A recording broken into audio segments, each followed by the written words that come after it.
Good morning, good afternoon, and good evening, everyone. Welcome to the webinar on Mastering MS Excel with AI and ChatGPT. My name is Christina Roslin, and I am a learning facilitator at UniAthena, and I'll be your host for the session. Microsoft Excel is a cornerstone of data analysis, reporting, and decision making in almost every industry. While Excel offers powerful built-in features, combining it with AI opens a whole new world of possibilities. ChatGPT can help automate repetitive tasks, generate formulas, provide explanations, and even create workflows tailored to your needs. Today we're going to explore how power of AI, especially tools like ChatGPT, supercharge your Excel skills and make your workflow smarter and more efficient.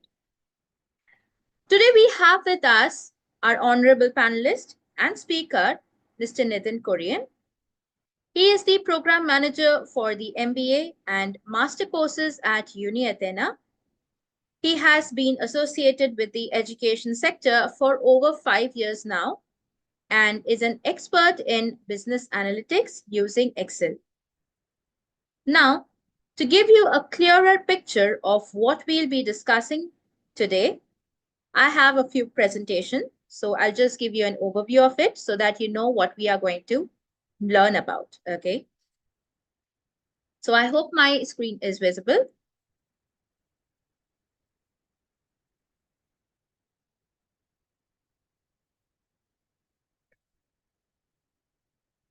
To begin with, we have Introduction to MS Excel. And in this, we will learn about how to create and save workbook, enter cell values and data, formulas in Excel, functions in Excel, which includes summation, average, minimum, and maximum. And we have data analysis and visualization, which includes sorting and filtering, conditional formatting, VLOOKUP, and pivot table. And finally, we'll have AI and ChatGPT in Excel, which will teach us to calculate averages, organize data, label cells based on values, compare the data in two sheets, and creating macro in Excel. So now that we have an overview of what we'll cover, so please feel free to drop your questions in the chat box, and it is time to dive deeper. So let me hand it over to our expert panelist, Mr. Nitin Korean, who will take us through the session and share insights on mastering Excel with AI. Over to you, Nitin. Thank you, Christina. Thank you for the wonderful introduction. Good morning, good afternoon, good evening, wherever you guys are joining in from. First of all, a warm welcome to all of you, and glad to have all of you join us for this very interesting hands-on session on mastering Excel with AI and ChatGPT. My name is Nitin. Like Christina mentioned, I work as program manager for the MBA and master programs here at UniAthena. Regarding the session, we are going to be splitting the session into three main sections. The first is going to be an introduction to Excel, where we'll cover some of the basics. So those who have an understanding of the basics, please bear with me. We'll just, for the sake of all who are attending and participating, we'll just have a brief session on an introduction to Microsoft Excel and some of its very basic functionalities. Then the next segment is going to be into data analytics and visualization. So here we'll dive a little bit deeper into some of the key data analytic functionalities of Excel, such as sorting and filtering, conditional formatting, how to do a VLOOKUP, and how to even create pivot tables, and how to visualize the data that we have in Excel. And finally, the last segment is going to be around how we can integrate AI and especially tools like ChatGPT to make our work with Excel much more efficient and faster and easier. So that's going to be what we will be covering in the last segment. So it's going to be a very hands-on kind of a session. So I am going to be sharing my Excel screen and I'm going to be demonstrating live some of the things that we are going to be learning here today. So at any point of time, as Christina mentioned, if you guys have any queries, please feel free to drop your questions or queries in the chat box. Once the session is concluded, we'll look at some of the questions and if time permits, take all of them or at least a few of them and try and answer all of your queries. So let us begin and I'll share my screen. Um, and let me know if you guys can see my Excel screen. Christina, can you see my screen? Yes, yes, Nitin, we can see that. I hope the learners too can see. Yes, it's visible to all. Yeah.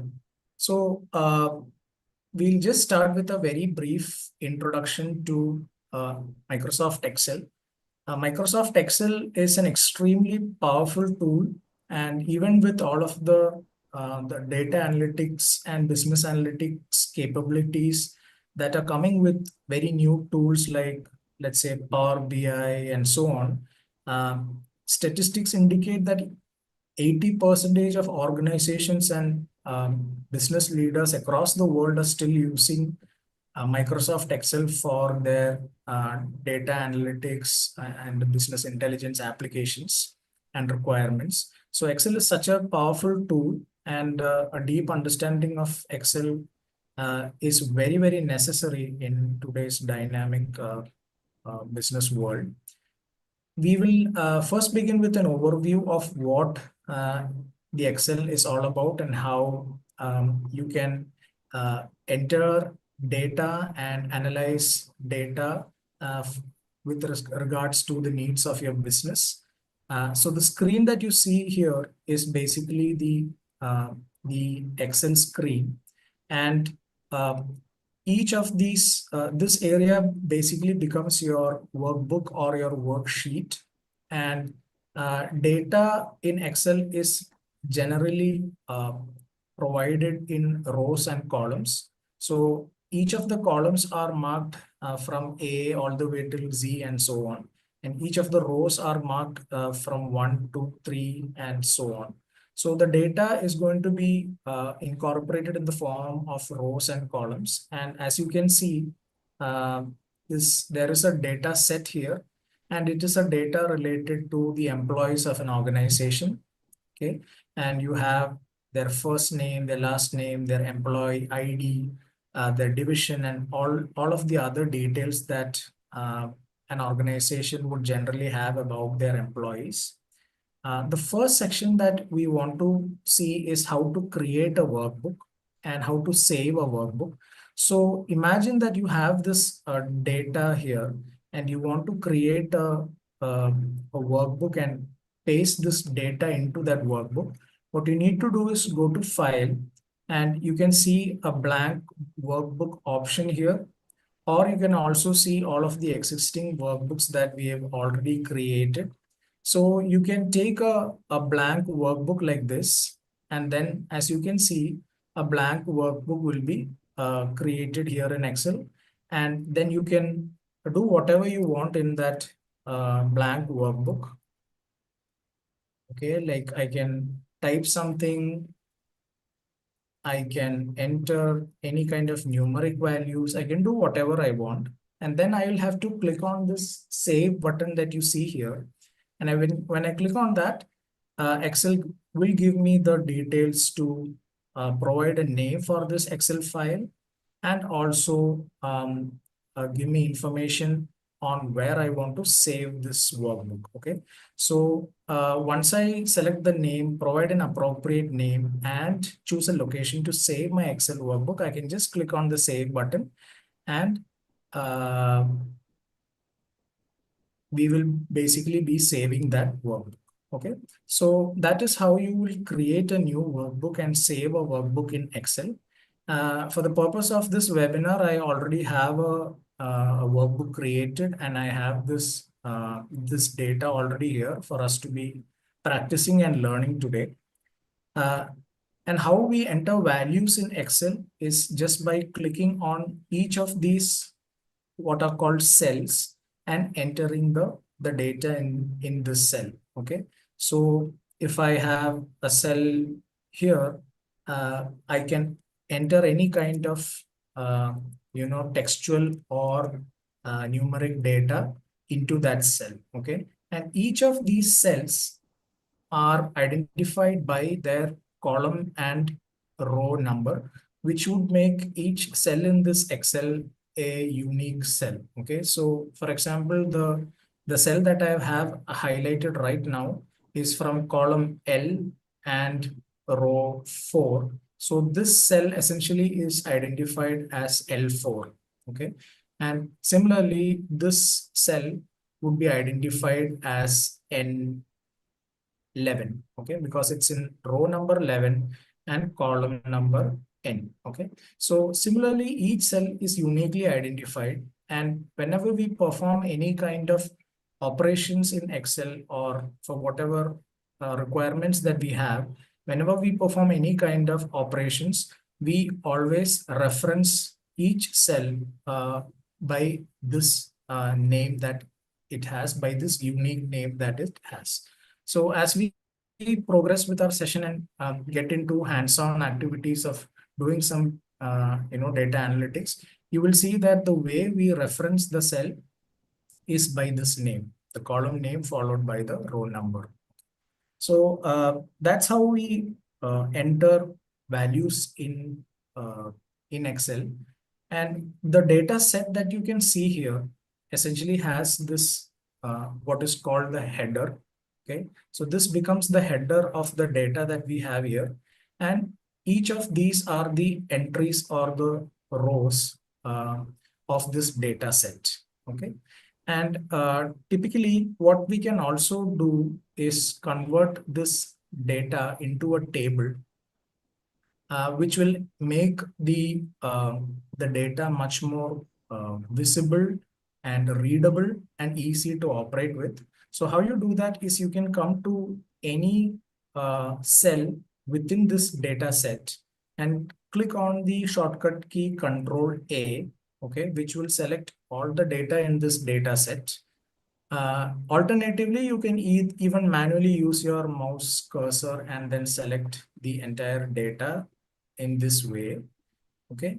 And then you can go to the insert function, and there is an option for us to be inserting a table, which will allow us to convert this data set into a table. So the moment we click on insert and table, a pop-up will come in Excel asking us to confirm whether this is in fact the data that we want to convert. Okay. So as you can see, there is the cell that is being mentioned first is A3. So this is the first cell. And the last cell that is being mentioned is K97. So if you go to column K and all the way down to row 97, so that's the last cell of this data set. So what we have selected is in fact what we want to create as a table.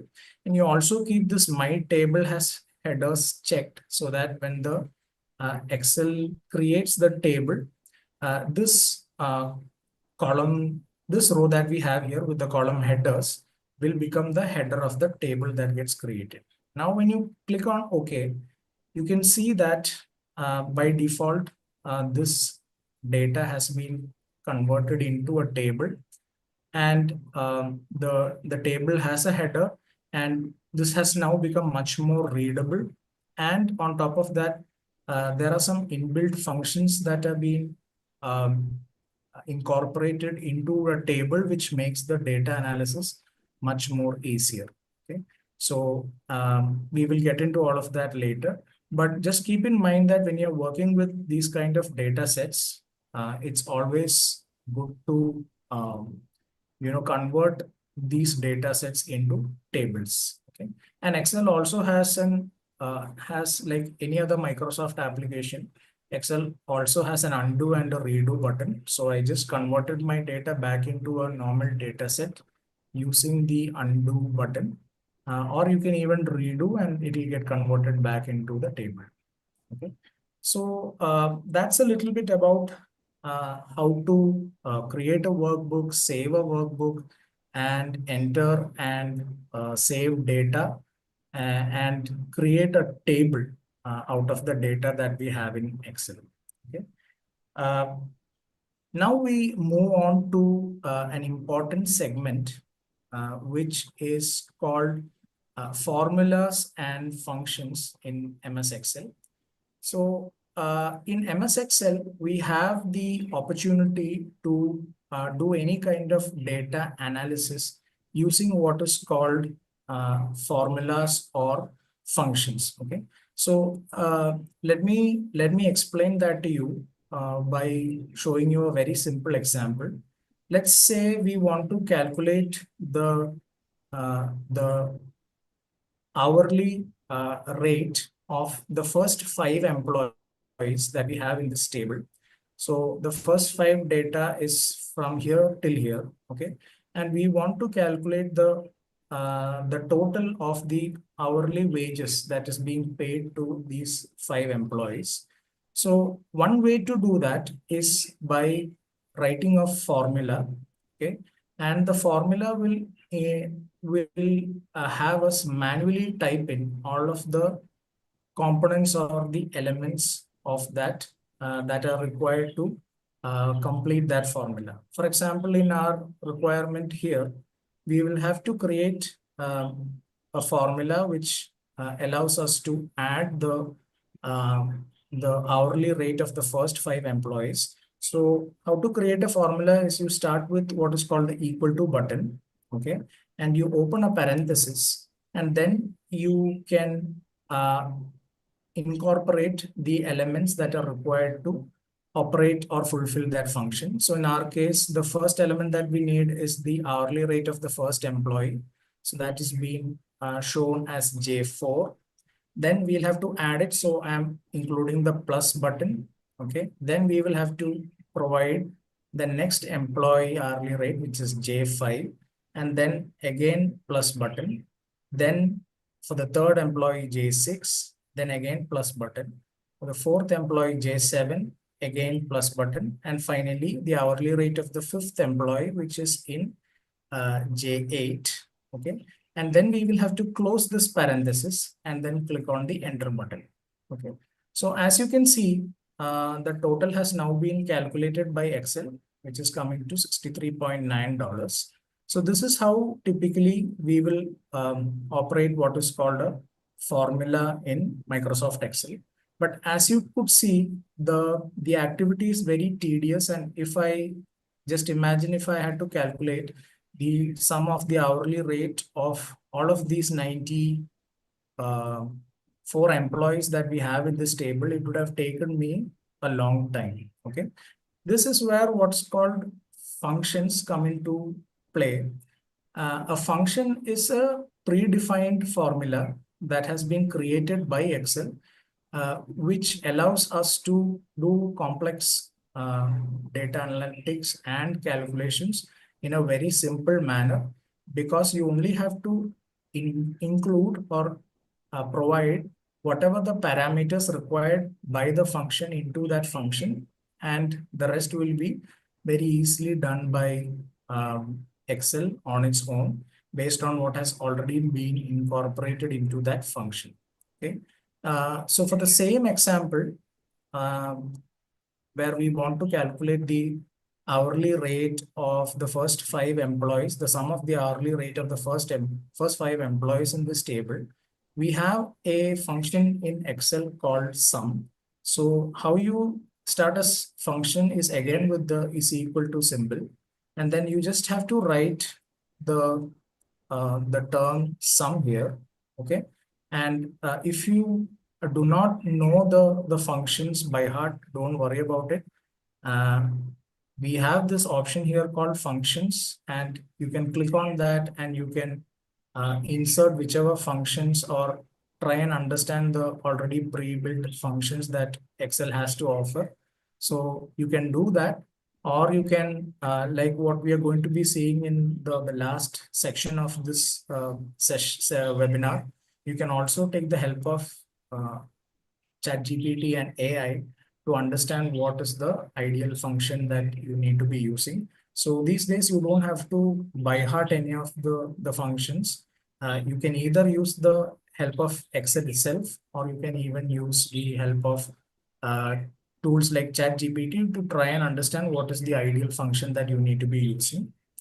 So in this example, we will be using the sum function, and the sum function requires only uh, the two attributes, which are from where the sum needs to start calculating and where the sum needs to end. So all you have to do after giving the sum function is select the set of data that you need to add up, okay?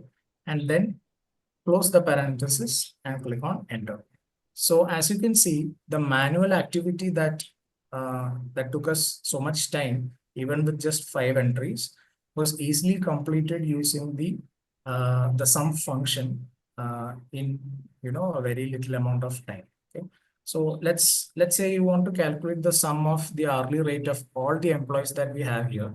So how we do that is we again use the sum function, and then you just have to provide the parameter or the attribute of the hourly rate of all the employees here. Okay. So that would have automatically been tabulated now in the sum function. And then you just have to close the parenthesis and then click on enter. So as you can see, the total of the hourly rate of all the employees here is $1,304. Okay. So that's a simple example of the a function, and how a function is different from a formula, and how functions make our lives much more easier. Okay. Similarly, we have many other functions, a whole host of functions for uh, many activities that we can do in Excel. Another function would be what is called the average function, which will allow us to calculate the average of a set of numerical values. So again, if you want to calculate the average, then the function that you need to be using is average. So you can write average, and you can click on the tab button. So Excel will complete that function. Okay, and then you can enter the numbers for which the average needs to be calculated. So again, if assuming we want to calculate it for the first 5 employees, we just select the attribute from J4 all the way to J8, close the parenthesis and click on enter. Okay. So as you can see, we have calculated the average of the first 5 employees here. Okay. Similarly, we have many other functions. Another function is minimum and maximum. So if you have a set of numeric data and you want to find out the minimum value in that set of data, then you can use what's called the minimum function. And again, if you provide, let's take the hours here for this example, you want to find the minimum of all these numbers or all these values here. You just have to provide the minimum function and click on enter. And as you can see, of the selected values, 35 is the minimum value here. Okay. So these are just a few examples of how formulas and functions work in Excel. And that is an overview of some of what Excel is all about basically, and some of the basic functions such as formulas and functions and basic things that you need to know about Excel. Okay. Now let's go to the second segment of this webinar. And here in the second section, we will slowly get into what is called the data analytics and visualization in MS Excel. So with data analytics, what you need to understand is that uh, different organizations, based on their business functions and uh, uh, operating attributes such as, let's say, HR, sales, marketing, they'll all have different kinds of data. And in order to make decisions, business decisions, it'll always be ideal, and organizations always look at what the data is telling them. Okay. So that is where data analytics becomes, or data analysis or business analysis becomes very important for an organization. To give you a very simple example from what we have, the data that we have here, I want to understand, um, if I want to, let's say, understand what is the uh, uh, who are the employees who are clocking in more than 40 hours. Okay, so we have a data here which clearly indicates the number of hours, let's say, per week that this employee is working for the company. And the HR manager of this organization wants to provide a bonus or a salary hike for all employees who completed or who are completing more than, let's say, 35 hours or 40 hours in this organization. So how do they come to that decision? Maybe they have a fixed budget that they can disperse as a bonus, and they want to try and understand how many employees are fitting this criteria. So that's a business decision that is now dependent on this data, and they want to identify, how to who are the employees for whom this raise can be given or this bonus can be given. So if you want to actually do that using Excel, what we can do is apply something called a filter function. So how filters work is, let's say you want to filter out all the employees who are clocking more than 35 hours here. Then all you need to do is click on this column, okay, and then go to the data function, and you see what's called a filter option here. Okay, so if you click on this filter, and then a drop down sort of an arrow button appears here. Okay, and you can see the list of all the values that are available for this particular column.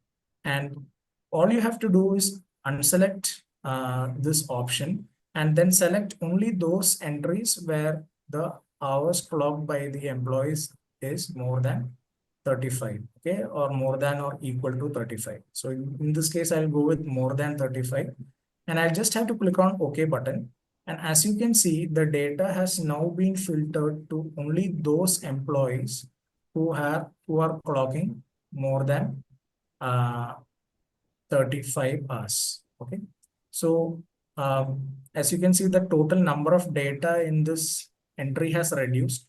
You can see some data is missing here. Say, for example, if you go to 20, after 20, it's 22. After 25, it's 27. So some data is missing here because we have filtered out those employees who are not working at least 35 hours in this organization. And now let's say the HR manager wants to understand how many employees are there in this organization that is fitting this criteria.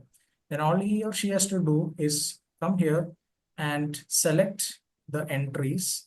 And at the bottom, you can see the total count of employees who are satisfying this criteria. So there are around 64 employees who are satisfying this criteria here. Okay. So that's a very simple example of how a business decision can be made based on the data that they see here. Okay. Now let's look at another very interesting feature in Excel, where if you want to do something very similar to what we did just now, wherein you want to highlight those entries which are meeting a certain criteria.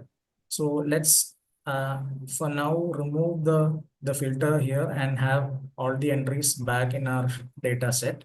Now we have all the entries back, and we now want to highlight those entries where an employee is working for a certain period of time or more than a certain period of time. Okay, we'll use the same example as in we want to understand the number of employees, or who all are the employees who who work more than, let's say, 35 hours every week.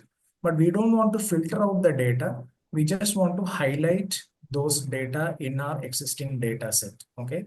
So in such a situation, we go for what is called a conditional formatting. Okay.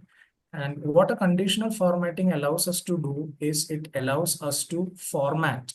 Basically, formatting includes some kind of modification that you're doing on Excel.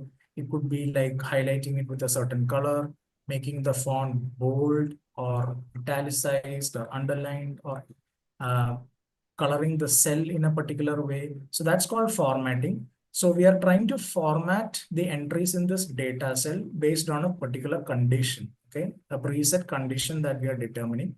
And that is called conditional formatting, okay? So how we can do conditional formatting is you can go to the home page or the home tab, I'm sorry, the home tab.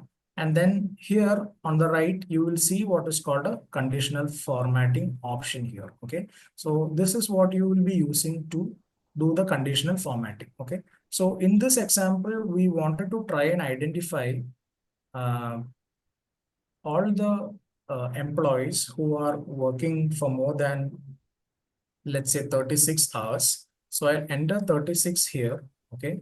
And we want to highlight those entries in this data where the hours clocked in by the employee is more than 36. So how we do that is we go to conditional formatting and we select what is called a new rule, okay?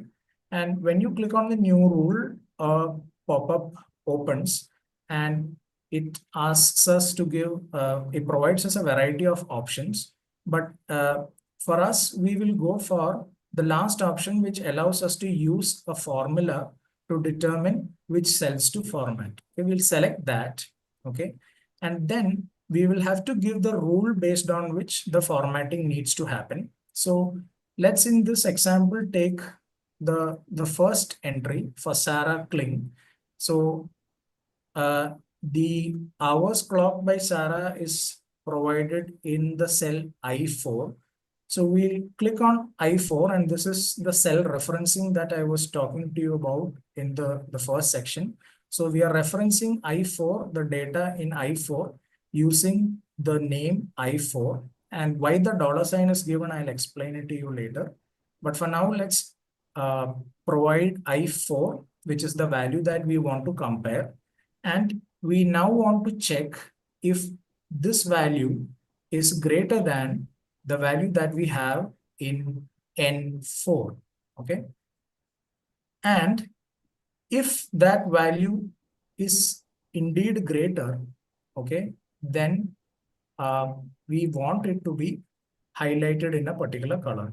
So we will then go to this format option, okay, and we have several options for us in terms of whether a number needs to be provided or the font needs to be changed in a particular way, the border needs to be changed, or we can even give a fill color for that cell. Okay, so generally we go for the fill color option because it allows us to clearly understand whether a condition has been met or not just by looking at the color of that cell. So we'll just select one color. Let's select a green color and click on OK. Okay. And then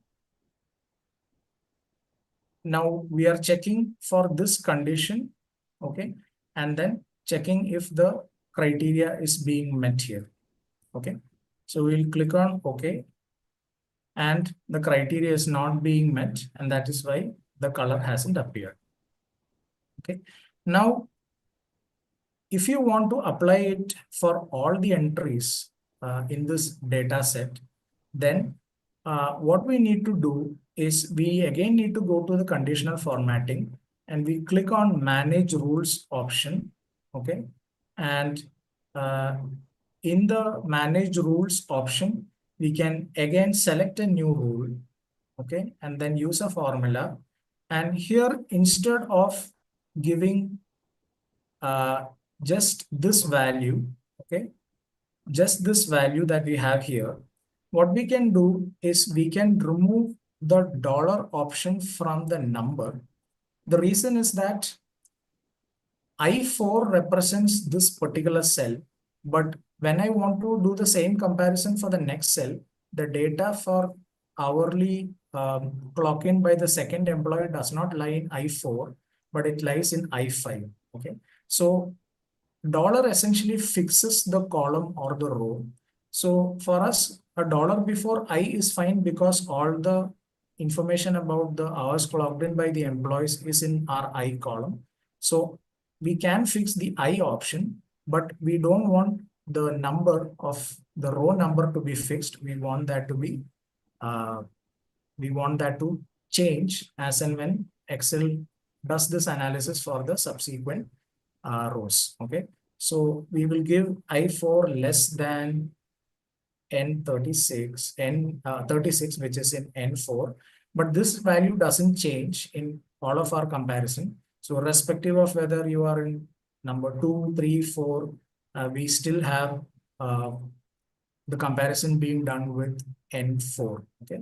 And then we will apply the formatting. We will select the fill option, click on OK, and click on OK, and click on apply. So as you can see, once we clicked on apply, okay, because uh, the rule that we have given is I4, okay, is less than, which is 35.5, is less than a dollar and dollar four, which is 36. So since 35.5 is less than 36, we have formatted this as green. Okay, the format that we have applied has been applied into, based on the condition, has been applied for the first entry.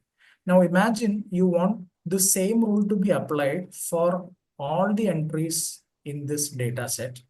You can see that there is a column which there is a section in this formatting where it shows the cells that this rule is being applied to. So right now it's only being applied to I4, which is $I, $4, because dollar fixes the column and the row. So instead of applying it just to cell I4, what we can do is we can click on this, and then just like how we had in our the use of our functions, we can select the entire data set that we want to apply this and click on enter, and then click on apply. Okay. And then click on OK. Now you can see only those entries where the hourly rate, the hourly period, or the number of hours less than 36 have been highlighted in this data set. So 35.5, 35, 25, 32, and all the other entries have been left blank. Okay. Now, the reason I suggest you to provide whatever the number that you're comparing with, the reason I suggest you to provide it as provide it in a different cell here is that at any point in time, you can change this number here, okay? And then what happens is based on the new number that is being entered, the rule automatically changes, and the formatting rule will also change, and the cells that are highlighted will also change. Okay, so let's say, for example, highlight only those entries which are less than 30 now. Okay, and just click on enter.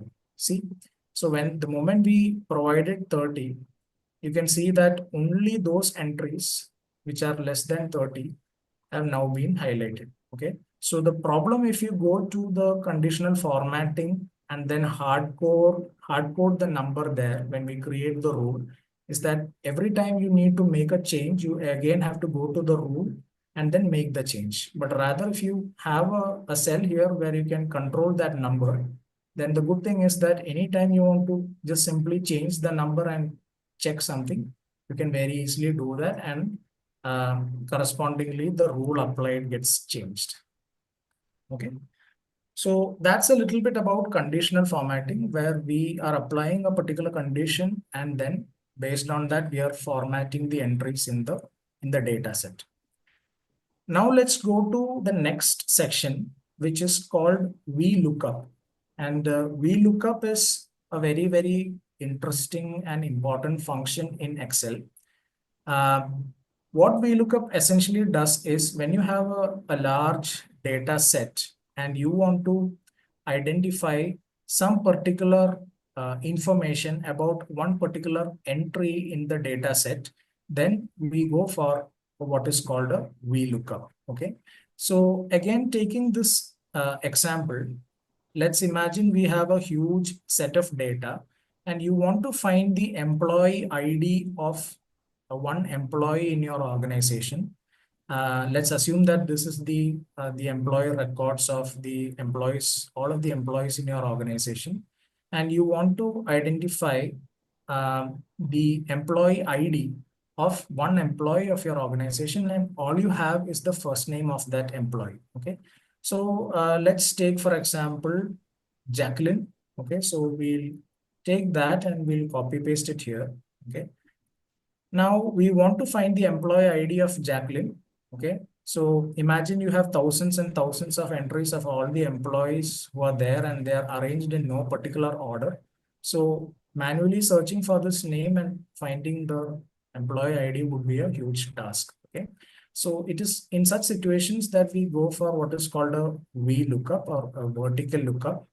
Um, how VLOOKUP works is it's again a function, and what we can do is we use the VLOOKUP function and start again with what is called is equal to VLOOKUP, which is the VLOOKUP function. And the first data or input that you want to give in the VLOOKUP function is the lookup value. So in this case, we want to look up Jacqueline. So the lookup value is here. Okay. So that is being provided. It's in N5. Now you put the comma, and the next information that Excel needs is the table that needs to be checked for this particular data. So you select the entire table from which this entry needs to be checked. Okay. So the table array where this entry needs to be checked has been provided. Next, you want to provide the number of the column from which the data needs to be extracted. So in this case, we want the employee ID to be given out for us. We are looking for Jacqueline's employee ID, and employee ID is the third column of this data set. So we will give the number 3 because we want to return the employee ID.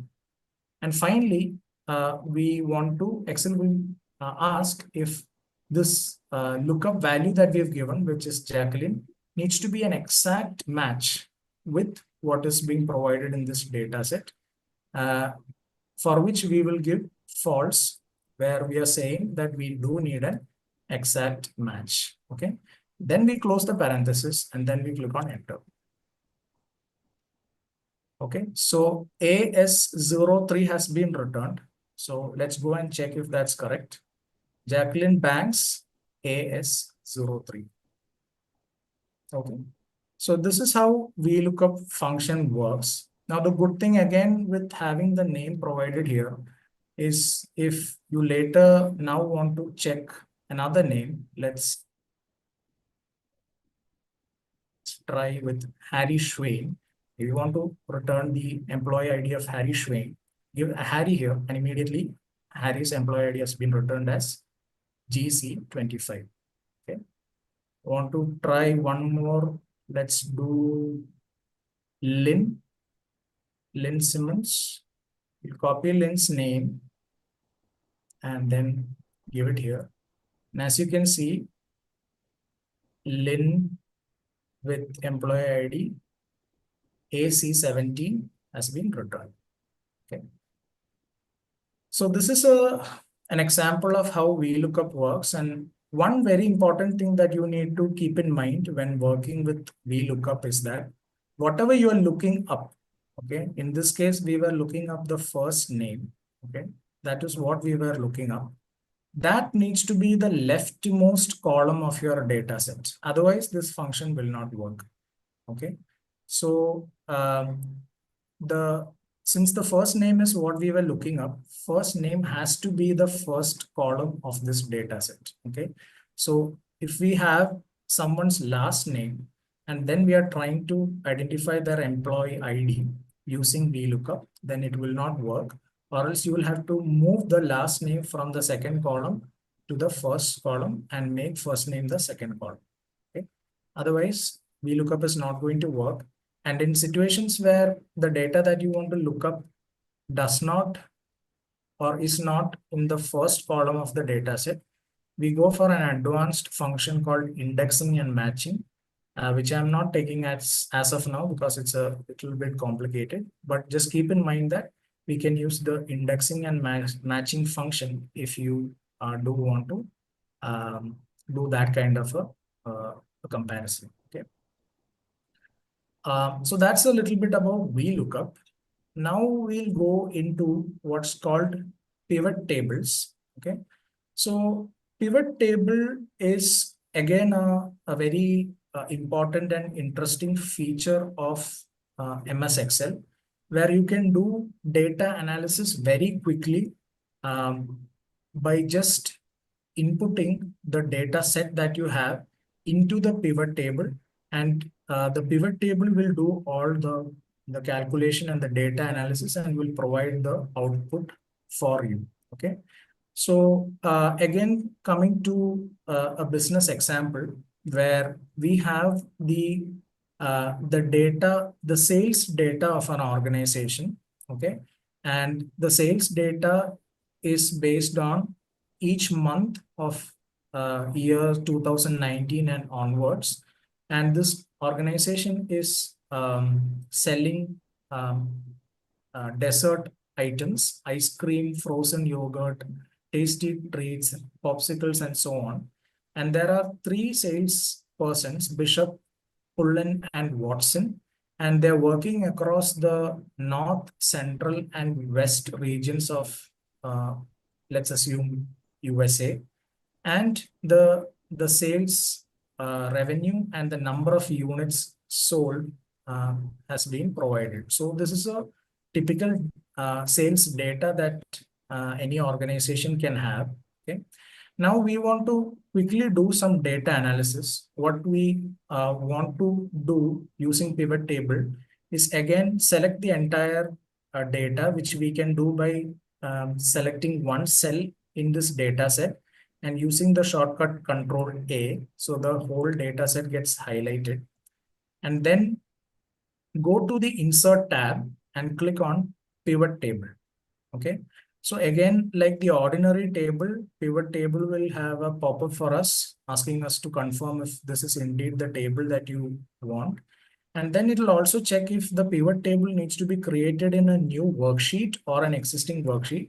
It would be ideal if you create it in a new worksheet because it will not disturb the original data. So we'll go with a new worksheet and you just have to click on OK. So as you can see, a new sheet was created. Okay. And in this new sheet, you can see that the pivot table fields have been provided. Okay.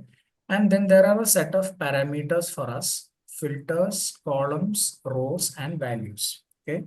So with pivot tables, the only one thing that you need to keep in mind is that you always have to put numeric values into the values section. Okay. So in our case, we have numeric values in sales, in unit. Okay. All of the numeric values are, whatever numeric values are there, they are available in sales or units. Okay. So for now, let's try and understand the sales done by each of these sales persons. So we'll highlight it and take it and put this into our value section. So immediately you can see the total sales that has been done for this organization is coming to 15 lakhs 58,708. Okay. So this is the total sales that has been done. Now we want to see for each salesperson, how has this distribution happened in terms of the total sales. So what we can then do is take salesperson and put it into the rows section. So immediately you can see that the total sales has now been divided among the three sales. This sales has happened between the different types of products or the offerings that this organization has, you can take the section called the column called type and put it into columns. Okay. So again, the moment you do that, you can see that the total sales of the salesperson Bishop has now been divided in terms of the product offerings that they have. Okay. And uh, again, for Pullen and for Watson, it has been divided in terms of the product offerings that they have. Now you can even do one more round of filtering or conversion, which is you can also keep a filter. And let's say we want to keep the filter as a region. And then what we can do is we can get this data only for the central region. So we select central and click OK. So you can see that for the central region, Bishop has made $44,000 worth of frozen yogurt sales and $54,000 worth of ice cream sales and $34,000 worth of tasty treats sales. And in the northern region, his total sales is coming to 134,080. Okay. And again, instead of central, we can select north and we'll get the data for the northern region and so on. So as you can see, it's pivot table is such a powerful tool that you can literally any kind of data that you want to analyze can be done in a very short period of time. Now Excel goes one step ahead and does what is called a visualization of this data, which can be done using charts. And again, you have an option here called a pivot chart. Okay. So if you just select that, Excel will give you a list of options for the pivot chart that you have. And I think we can go for a column chart here. You can test this with a variety of visualization options. They have column, line, pie, bar. So whichever fits your data requirements, you can, test and experiment and see which graph or chart best visualizes the data that you have. So in this case, let's go for column and then click on OK.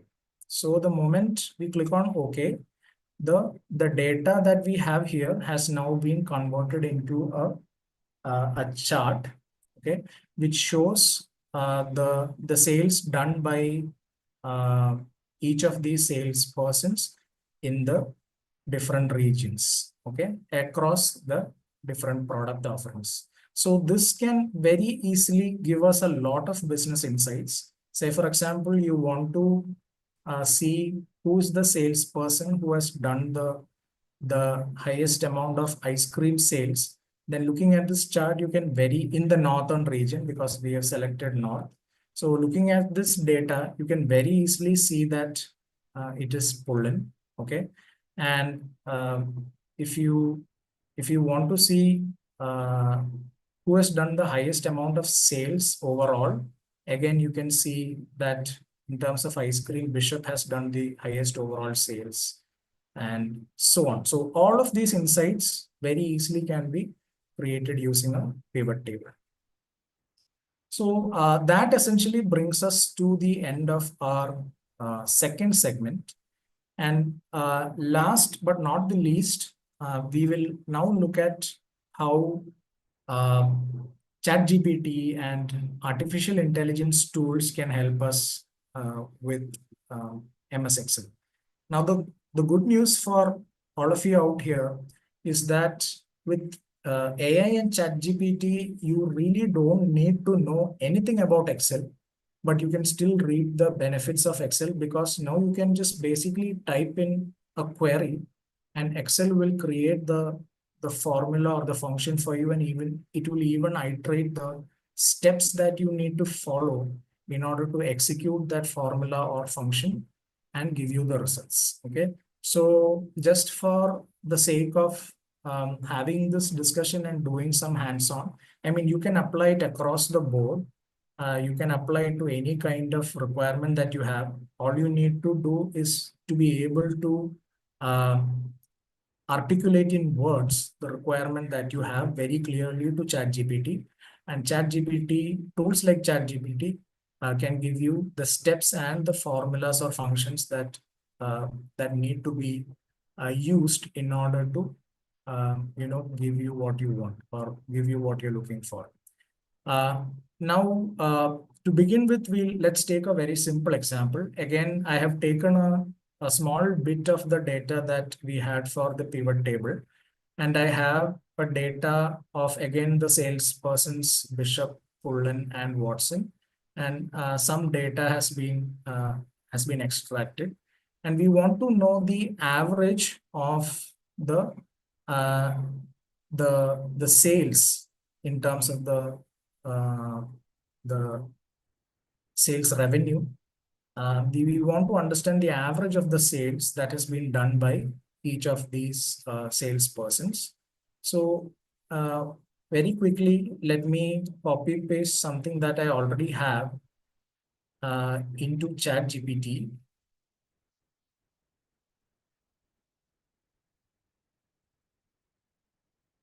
So I'm just entering this query into ChatGPT, and the query is, I have an Excel with sales data. The data has 4 columns. A is salesperson, column A is salesperson, column B is type, column C is region, column D is sales, and column E is units. Give me a formula I can use to calculate the average sales made by each salesperson. I'm going to enter that data, and Excel is going to be returning me a function that I can use to uh, be able to do that. Okay. So I'm just going to, I have the option of even copying it. I don't even have to highlight it and copy it. I can just take this.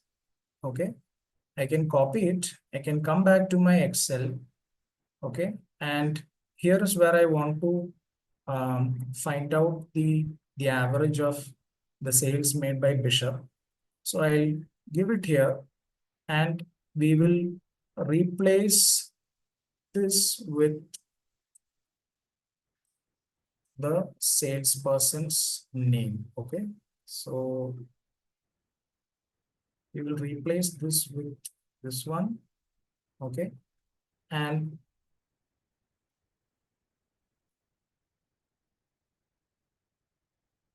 immediately you can see that Excel has calculated the average of uh, the sales made by Bishop. Okay. And if you just if you want to copy the same thing for Pullen, all that you need to do is copy paste the same formula. Okay. And you just have to replace Bishop with Pullen. Okay. So you can give Pullen and you can enter it. And the same for Watson. Okay. Um, so that's how you calculate the average. And just for us, you can even filter out this data. Okay. And then just let's check the values for Bishop. So if you check the sales, total sales, it's coming to 47,929. You can see at the bottom, the average is 11,982. Okay. So the average has been correctly calculated. Okay. So this was just one very simple example. Uh, Now I'll show you a little bit more complicated example.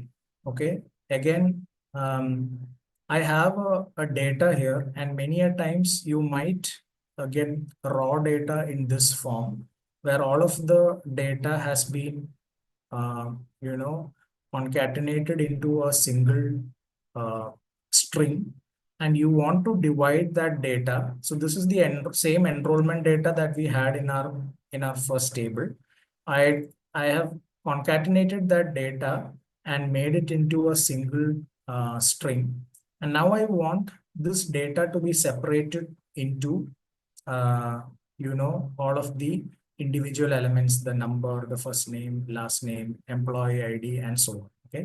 So just like how we did last time, if you go to Excel and give it a query like this, create an Excel formula to extract the text separated by comma in cell A2 and split it into the cells B2, D2, and so on, then what Excel will give you is a very complex formula, as you can see here, okay, which has been applied, okay, and all you need to do is take, just like how we did last time.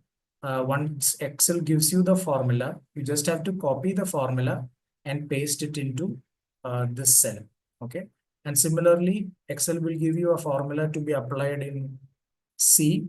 Now, as you can see, this formula is so complicated that if you or I had to really try and do this manually, it would have taken us such a long amount period of time. This is a very, very complicated formula, but Excel has allowed us to, AI and ChatGPT has allowed us to create and replicate that formula with so much of ease. And all you have to do is copy that formula and paste it here. Okay. So since we have this number, if I just extend it down, you can see that all of the remaining entries have also been filled. And if you extend this one down, you can again see that all of the remaining first names have been iterated. And similarly, you can go ahead and do that for all of your entries. Okay. So again, a very, very powerful way in which AI and ChatGPT are helping us, do these kind of complex computations. And lastly, I'll just show you one last example with how we can use AI for, again, checking whether an employee is performing good or not based on some criteria that we have created. Again, we have an employee data here, and we want to categorize these employees as good performers and average performers. So we have created a new tab here called performance. And our criteria for performance is that if they have clocked more than 40 hours in a week, then they will be called a good performer, or they will be tagged as a good performer. And if they have clocked less than 40 hours a week, they will be tagged as an average performer. Okay.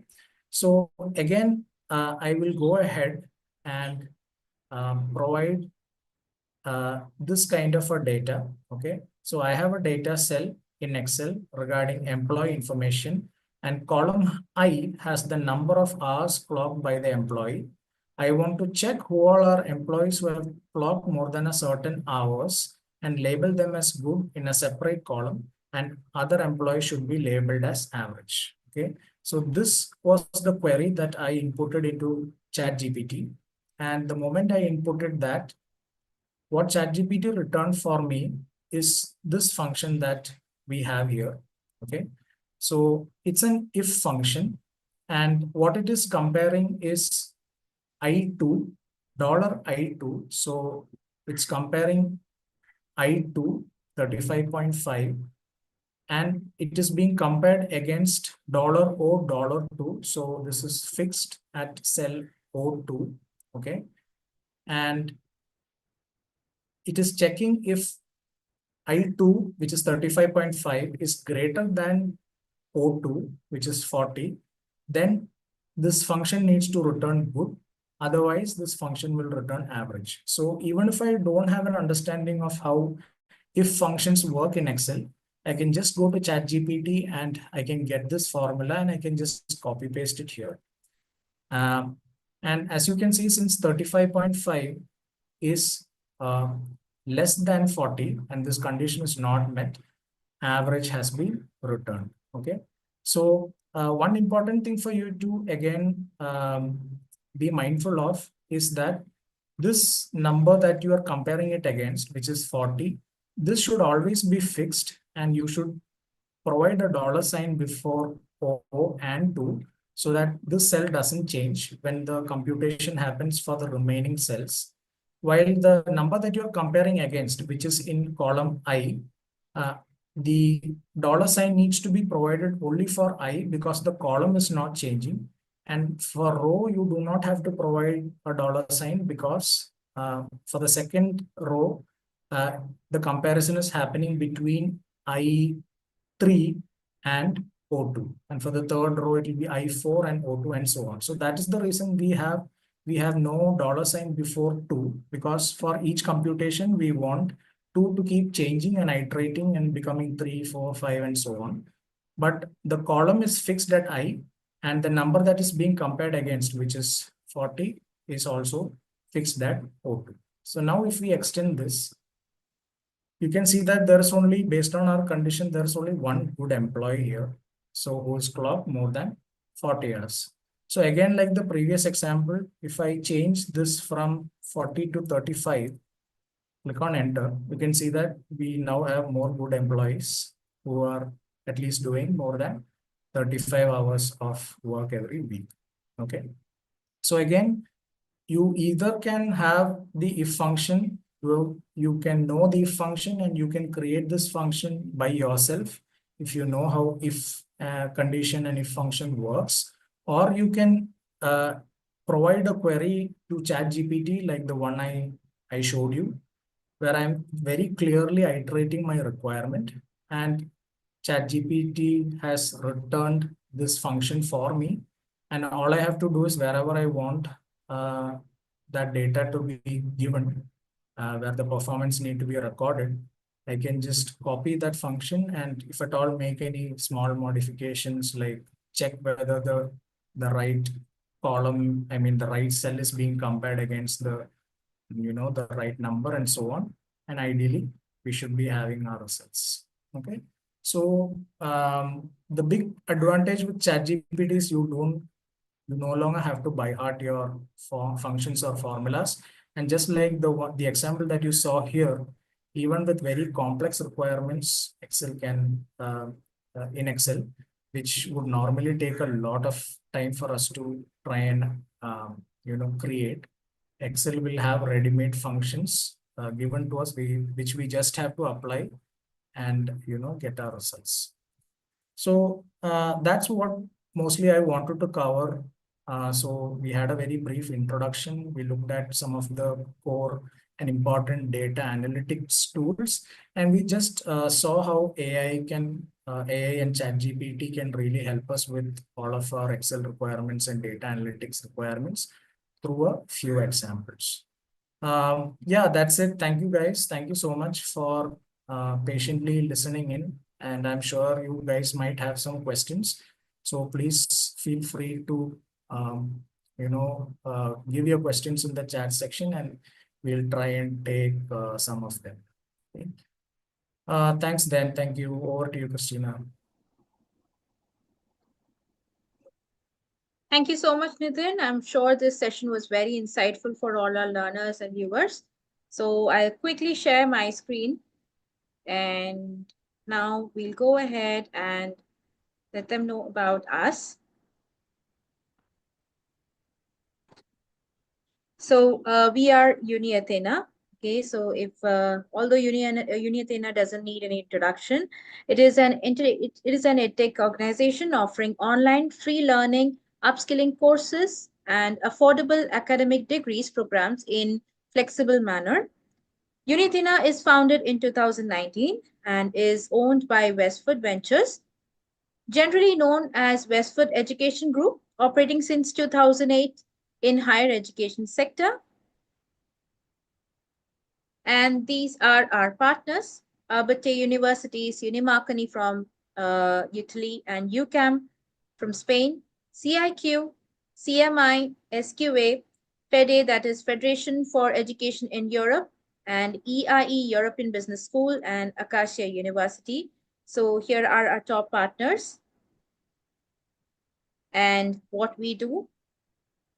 We offer courses that is free to learn for upskilling, and they are short courses which range from 5 hours to 4 weeks in 10 plus domains, over 500 courses with certification, out of which some are payable. And they are affordable online self-paced courses, which are undergraduate, postgraduate diploma, degree, master, and doctorate programs. Moving ahead, this is the UniAthena philosophy, the learning philosophy to be precise. The courses are delivered completely online with video tutorials, reading material, live webinars, and workshops. It is completely self-paced. You can learn at your own pace with flexible duration and always accessible resources. And the material or the content is bite-sized, which is it to ensure momentum. The course is broken into small chunks so that each worth 15 to 20 minutes of sitting. Okay, so it is not really monotonous. And finally, you pay as you go. We do not ask you to pay like the entire course together. You pay as you progress in the course. We have more than 600 courses which excel in the following disciplines, beginning with marketing, finance management, data science, engineering management, project management, construction management, human resource, business law, blockchain, artificial intelligence, international business, supply chain management, operation management, strategic management, and finally, leadership development. And these are the top recommended courses. First one being the basics of artificial intelligence. The next is diploma of artificial intelligence, diploma in Microsoft Excel, essentials of Excel spreadsheets and workbooks, and essentials of MS Excel formulas and functions. Then we have essentials of Excel workbook, analytics and visualization, masters in ChatGPT, mastering Excel spreadsheet and workbook, formulas and functions, mastering Excel formatting data analytics, and finally, we have mastering AI, fundamental strategies and representation. This is some of the testimonials of our learners, though there are really many of them. So we have a few of them. You can see them.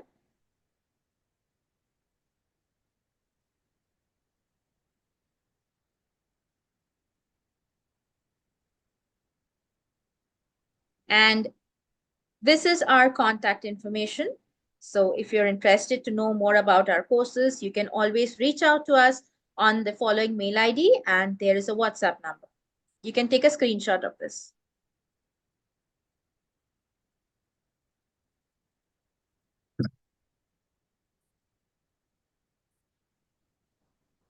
And now, since we have come to the end of our session, it's time to hear from you. If you have any questions, we are ready to answer it. So let's start with a few from the chat box. Remember that no question is too small or too advanced. We are here to learn together. Okay, so let's see if we have some in the chat box. So everyone has thanked us. So we're glad that this session has been fruitful to all of you.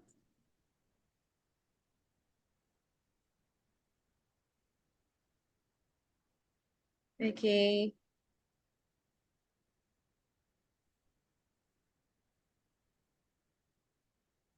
So regarding the certification and recording, it will be shared with you on your registered email ID and along with the certificate. And okay, so here, give me a moment.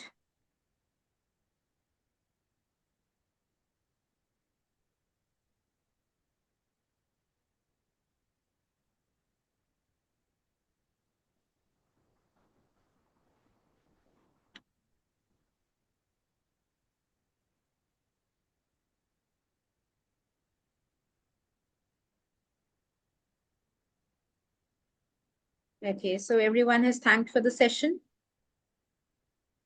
If you want to know more about our courses, you can reach out to the phone number that I just shared, and even you can contact over email. Yes, the recording will be shared over email.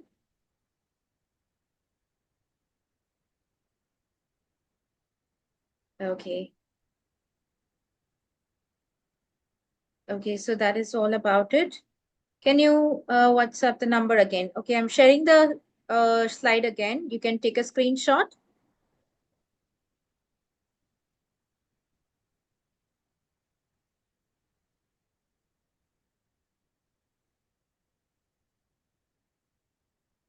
Okay, here is one question that is, I need clarification on how ChatGPT know what column represents what values in order to generate the formula? Nitin, can we have the answer to that? Yeah, so thank you for that question. Again, like I said, try to be very precise on the requirement. Firstly, by describing the scenario that you have or the kind of data that you have.